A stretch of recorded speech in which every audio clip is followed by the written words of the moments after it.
but the people who saw the lights last night say they couldn't have been flares.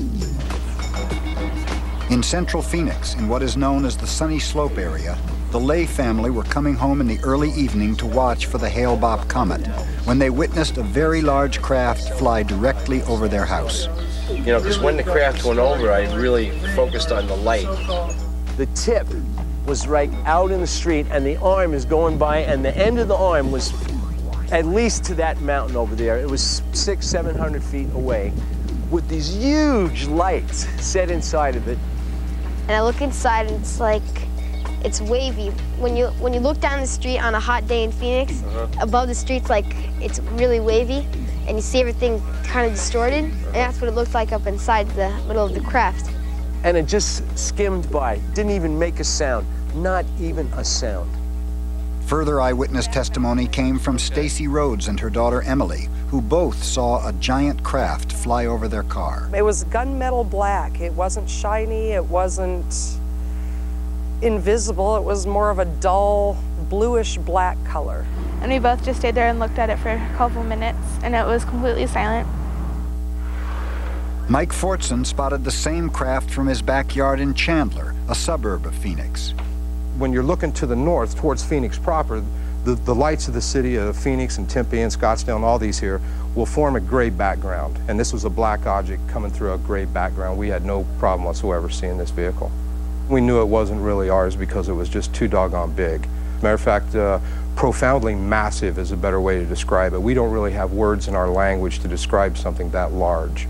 It was huge.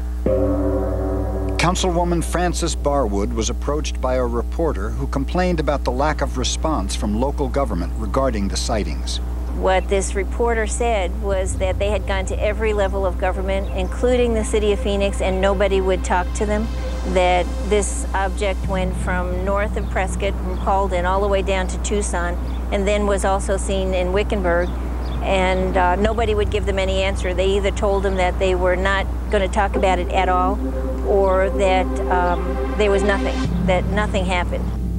Responding to mounting pressure from his constituents, Governor Fife Symington held a press conference. Oh, I'm going to order a full, investigation of this through DPS. We're going to make all the necessary inquiries, and we're going to get to the bottom of it. We're going to find out if it was a UFO.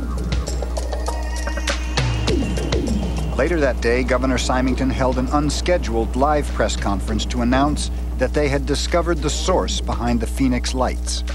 And now I'll ask Officer Stein and his colleagues to escort the accused into the room so that we may all look upon the guilty party. Now, this just goes to show that you guys are entirely too serious. Well, I think everybody pretty much laughed at it. I thought it was really disgusting. He was just dismissing everything that these people had seen and said, just like we're all Looney Tunes. I just thought that was a really improper attitude for somebody in his position. Nobody in state, local, federal, military, nobody wanted to talk about it. They didn't want to interview witnesses. They said it didn't happen. They said it didn't concern them. There was one councilwoman, Frances Barwood. She's the one that spoke up and said, why don't we investigate? And then when it came time for her election, she lost. And the press, the media, everybody else was really trashing her bad. Why is everybody so afraid? And the only thing I can think of is, one, they're afraid of their careers, which, comes to a point of what's more important, your soul or your job, and I guess to them it's their job. And the second thing is the scorn factor.